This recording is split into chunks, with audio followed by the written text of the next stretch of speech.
Hello and welcome our viewers to a new episode of your show Flex World. This is me Abdul Latif Al-Anizi and I have with me Coach Jose. Good morning, Coach. Good morning, Abdul Latif. Always a pleasure to be with you. Thank you, Coach, and the pleasure is ours. So we will start the exercises right now that will help you to reach your goals. So now without any further ado, let's get started. So Coach, what do we have for the first warm-up exercise for today? Okay, for today we're going to have a more in-depth approach. Due to the fact of a lot of people being sitting down for a long time, we're going to work a little on the hip flexor. Normally it's a muscle, it's a flexor of the hip that is normally with everyone a little tight. So today we're going to expand a little, stretch it a little to maximize all the exercise. Wonderful. Is it one level exercise, one level stretch, or like it has multiple levels? Multiple levels. As always, we can even define in the world of exercise, the same exercise will have all the levels that you can manage to place in a way that's going to fit your needs. Wonderful. So Coach, you mentioned something that a lot of people are sitting and they need to do this exercise. Do you advise for our viewers to stand up once in a while, like every 2 hours or every 1 hour, to stand up, to move their body? Yeah, definitely. That will be the perfect scenario. If you are able, if your work requires that you be sitting down for a very long period of time, it will be great if in the neighborhood of 20 to 30 minutes you're gonna manage to stand up, walk a little for a few seconds before you come back again to work desk or your workstation. So that will be the perfect world. If you can manage to break it 3 times in 1 hour throughout the day, that will be gold. Perfect. I actually do it every 40 minutes. I set the alarm to stand up, and also with my smartwatch, it actually allows me to stand up every once in a while so I can move the blood, the system. So Coach, getting back to the exercise, how many sets and repeats that we're going to do it?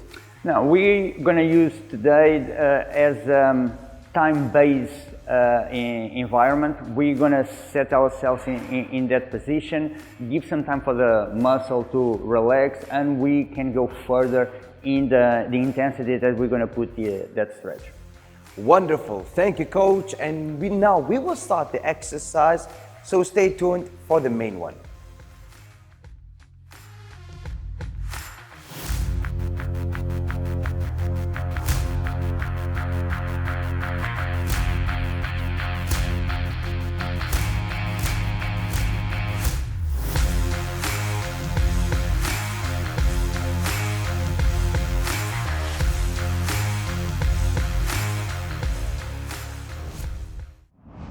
Okay, guys, thanks for keeping around.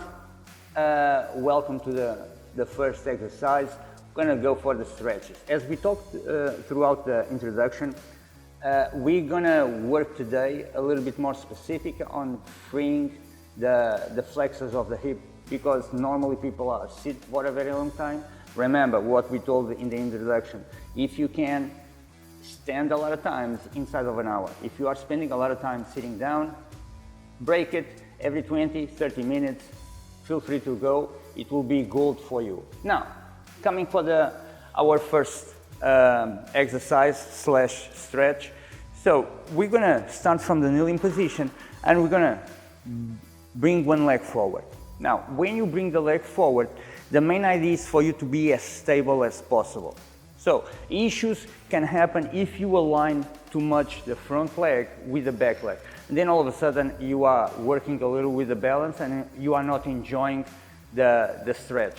So basically, you're gonna place a little the leg to the outside. If you have the right leg, if you are at home, you are performing as a mirror, the left leg. But anyway, if you put the right leg forward, you should put it a little to the outside. So what's gonna happen? You bring yourself as low as possible. This is your reference that you have to work with. It's bring the hip as low as possible. When this happens, the tendency of the body is to lean forward.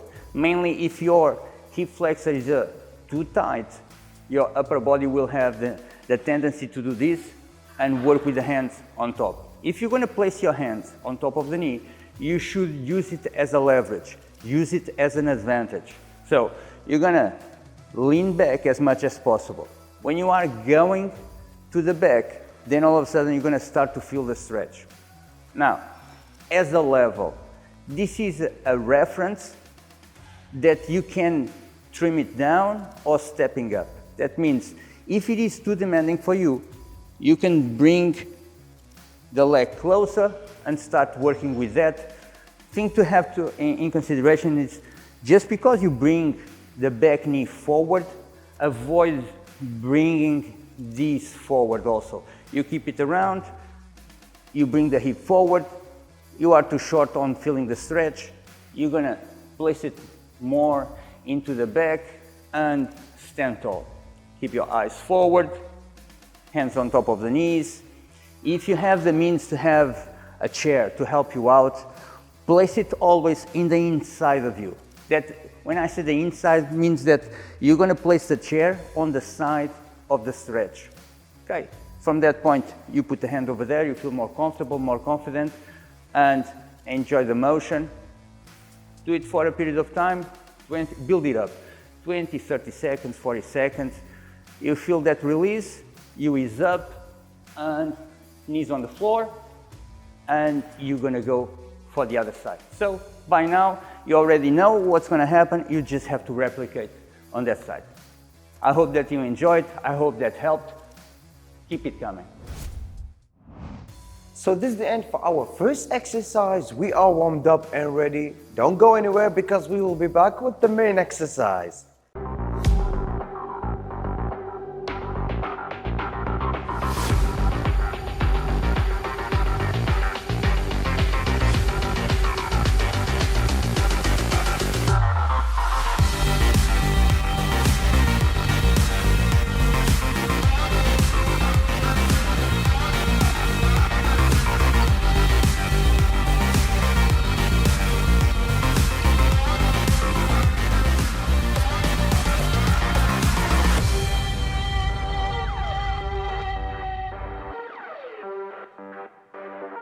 Welcome back, our viewers, and welcome back, Coach. Thank you for the first exercise. It was really wonderful. So, Coach, what do we have for today for the main one, the heavy one? For the main course today, we're gonna have the Russian twists. That will be a power position of stability, and we're gonna isolate the upper body in a way that we can create angles and reinforce the core at the same time. That's the main idea the main purpose for that exercise. Wonderful. So it's actually one of the most wonderful exercises that you can hear about. So, Coach, how many levels that we have this exercise? Now, for today, we're gonna keep it again in a big spectrum of range of options, but mainly we're gonna target 4 options, 4 levels, different levels that you can increase that intensity. Wonderful. So what about the necessary muscles that you have to use or to focus at during this exercise? No, mainly we're gonna work in 2 ways. Basically, the stability that the core muscles will have to build some stability to keep everything tight, and at the same time, other muscles will work in a dynamic range of motion. So you're gonna transfer your body weight side to side in a way that builds that intensity. Wonderful. So for how many repeats and sets that we're going to do this exercise? We're going to keep it as simple as possible in a way that everyone back at home already figured it out, the frame that we built. So we're going to use 4 sets of 8 repetitions of each set. Do we need any types of equipment to do this exercise together? It's an option. It's an option. If you want to build up until a point that you have the biggest output of intensity, yeah, you can use a plate, a dumbbell, a bag with some weight, a backpack, but at the same time you also can use your arms or just your body weight close to you. Do it with free weight, it's actually better. So now when we're going to start this exercise, because I'm really excited about it, Coach. Okay, I'm glad that you are excited. We're going to start right now. Thank you.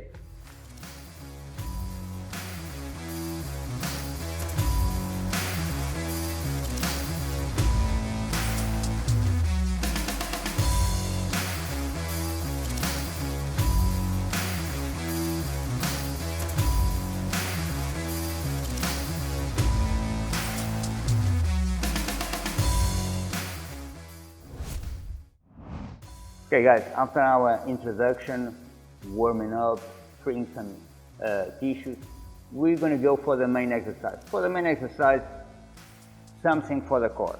Now, we're going to apply levels in this one. The name of the exercise, as we said it in the introduction, is going to be the Russian twist. So, you're going to start with the easier level as possible, most probably, because some people have back problems and they have the need to flex a little the back, to lean forward and have this kyphotic position because you have the leg stretch. We're going to ease up a little that pressure. We're going to bring the feet a little bit closer. We're going to place the heels on the ground. That will serve as an anchor point. Now, from this point, you're going to try to maintain the back flat as possible. For that to happen, the big secret, it goes from the shoulder blades. So basically, you put your shoulder blades together. That means you put the shoulders to the outside. And from that point, you're going to lean back as much as possible in the way that you are able to keep a good alignment. That means the head should be flat as possible. So chest up, shoulder blades together, and you're going to lean back as much as possible. Some of you, as much as possible, it will be here. It ain't a problem. Today, this, later, a little bit more angled. But again, taking from a set point, shoulders down, shoulder blades together. Now, good reference. You're gonna cross your arms on top of your chest, and from that point, keeping your eyes forward, you're gonna twist to one side and then smoothly coming to the other side. Now remember, you should put a low tempo, a slow rhythm in the exercise. That way you're gonna be able to do a checklist and memorize all the important parts. So don't tend to go speeding the motion and you're gonna lose the details. Now, again, back flat, arms on top of the chest. You're gonna twist for one side and bring it towards the other side. Now, you start to feel a little bit more comfortable with the idea. You're gonna place your elbows up, and this way you increase a little the intensity. Now, you feel really confident and really great. You're gonna place your arms forward, palm of the hands together. Remember the shoulder blades. Normally when this happens, the shoulders will come forward. So, retract your shoulder blades, stay there, and now keep your eyes forward, you twist for one side, and smoothly bringing towards the other side. Now, another layer that you can add on is using an external weight on the hands, either dumbbells, a plate, whatever, or even nothing. You can slow down the movement, create bigger range of motion, and it will be perfect. I hope that all those details will help. Remember, use them as a checklist. Thanks for tuning in. Hope that you enjoyed it.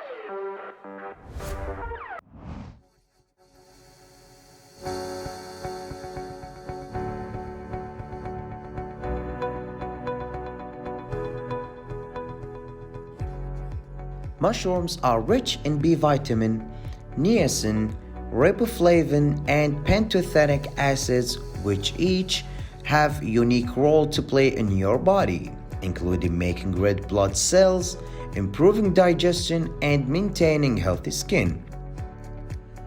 Due to numerous bioactive compounds, consuming mushrooms might also support cognition, heart health, and disease prevention Mushrooms are also the only non-animal food product with bioavailable vitamin D.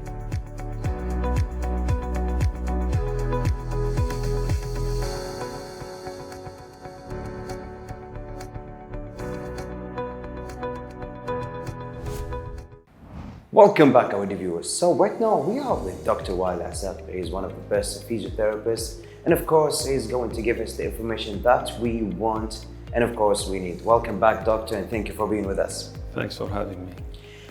You're welcome. And Doctor, can you tell us about one of the issues that happens to a lot of people, including me and many of my friends, which is the sound of a clicking that happens on the knee? What's up with that, Doctor? Yes, a lot of people sometimes get worried because they hear some sounds as they ascend or descend stairs, or sometimes when they go for prayer on the ground. Yes. This kind of movement, sometimes they feel or hear some clicking sound. The sound that they hear in their knees might be very simple, just as simple as hearing friction of two surfaces, and mostly this is because of what we call the patellofemoral joint. This is the patella, the kneecap, and this is the femur. So this just simply slides over the femur, where we hear just like squeaky sound. Okay, it's Little it's one. just friction. It doesn't give us the pop sound like sometimes people feel like something like this. Oh, yes. Which is a higher sound because of the displacement of the patella. So if we started to have some friction sound, this is probably because of the shortening of the muscles. We have the quadriceps muscles, which is a large muscle on the anterior aspect of the thigh, and it is connected to the kneecap, and then it translates to the tibia so that it can move the leg. If we have shorter muscles, which is the quadriceps muscles, a lot of people like today, because of the change in the lifestyle, they don't go back and forth to the ground as they used to be. We used to sit on the ground with flexed knees for a long time.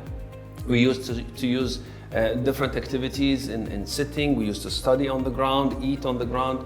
Right now, people sit on sofas, they eat on tables. So the lifestyle have changed, causing less stretching activity of the muscles. So this will lead to shortening of the quadriceps muscle, which is a major muscle connecting the tendons to the tibia, which is responsible on moving the knee. Yes. If we have short muscle, then it will push the patella, which is the kneecap, against the femur. So there will be less flexibility, so there will be more friction. That's why we hear the sound of friction from changing positions, like going upstairs or downstairs, or going to the floor, or coming up from the floor. And this sound is just friction sound. It tells me that there is a need for more flexibility. That's one thing. Another thing, sometimes people hear like popping sound. Yes. Just like something like this. This is because most of the time we have lateral shift of the patella, which is movement of the kneecap to the side. And this is mostly because of shortening of the muscles and the soft tissue structure from the lateral aspect. A lot of people today, they sit cross-legged for a long time. They have their laptops, they work in this fashion. For hours, yes. Yes, when they sit for a long time like this, they have the muscles on the lateral aspect of the knee as well as the hip are all connected. And it is also connected to the side of the kneecap. When these muscles get shorter, then they will pull the kneecap towards the short soft tissue. So if they want to change their position, the shorter muscle will take the kneecap towards it. So it's like, we call it maltracking. It will take it outside of the track. This is the normal track of the joint. So they will take it outside, and because of the force, it will bring the patella back again to its position. So it's maltracking and retracking again, maltracking and retracking again. So that's why we hear the sound of All the time, yeah. So this sound tells me that there is severe shortening of the muscles in the lateral aspect, the hip, also hip muscles, because it's connected to what we call the IT band, and it is connected to the lateral aspect of the knee. So if someone hears that sound that is very clear, especially that sound, I was in the mosque one time and we were praying, and as soon as we got up, I've heard a clicking sound from everywhere. So there is definitely a need for that person to do more flexibility of the muscles that is short, especially the lateral aspect, and also to strengthen the muscles on the medial aspect. Because if you think of it like this way, this side is being pulled, and this side is not strong enough to pull towards it. So the shorter side will pull the kneecap towards it. Towards it, yes. So we need to stretch this side to bring it back, and the other side we have to strengthen it, and then we do like what we call coordination. So with the coordination, we will always keep the knee patella or the kneecap in the track, and then we will have no sound. Another thing is that when we sit for a long time cross-legged like this, we will have the external rotation of the thigh.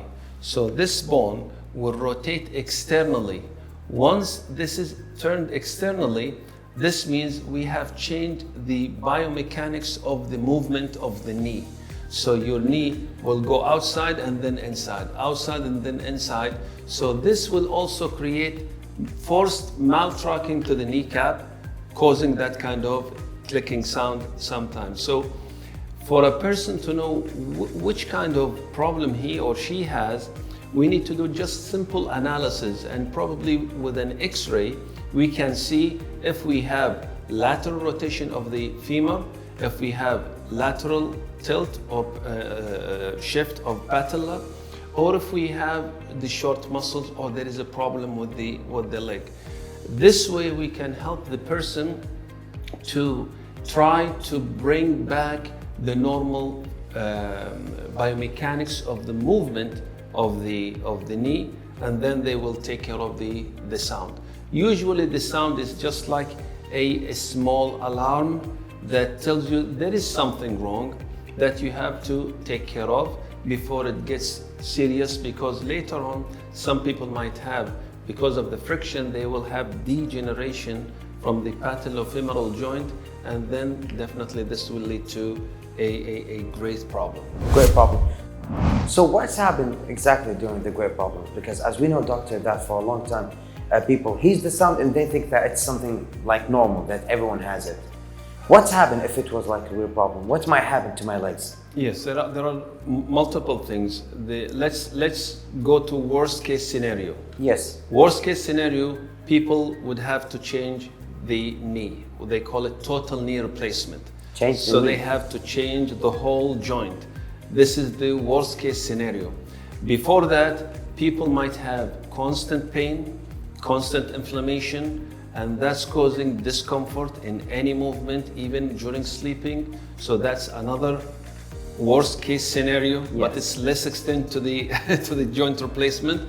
And also some people might have a little bit of a problem in position that requires total flexion of the knee or overloading. Like for example, if some people would like to ascend the stairs and they have a higher step, if the step is higher than the usual, then they will have to put their full load and then take the full load on one lower limb, one leg, which places more pressure on the joint. So the muscle, which is the quadriceps, has to carry the weight against the gravity, so that there will be more friction and causing more pain. That's why sometimes those people will avoid going up or downstairs.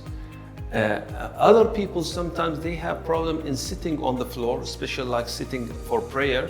They will have problem in sitting with flexed knee, so they will avoid these positions and then sit on a chair and pray on a chair, which will make them lose the flexibility of the joints, and then step by step they will have limited activity.